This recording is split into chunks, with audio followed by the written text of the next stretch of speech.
Mga bossing, ayan. So sa mga ganitong pagkakataon, dito natin malalaman yung mga pakinabang na mga ganitong tools. So sa mga ganitong kalasan, ayan. So gaya niyan, so kung mapapansin nyo, gamit natin yung ating tools, ayan, no. So tagilid, diba? So ang hirap, hindi siya ayan, kung mapapansin nyo, tagilid. So hindi siya mabuksan hanggang sa maaaring mabilog na yung tornilyo. Sa mga ganyang sikip, mga bossing, ito lang yung tools na magandang gamitin. Ayan, no. Diba? Solid. Ang maganda dito, naka-ratchet. O, di ba? Madali siyang tanggalin. Unlike dito, sa mga ganito na mahahaba, pagka mga ganyan sikip, talagang hindi natin magagawa makalas yung mga tornilyo.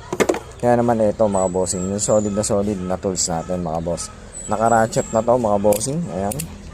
Naka-ratchet na, napakarami pang bala. Ayan.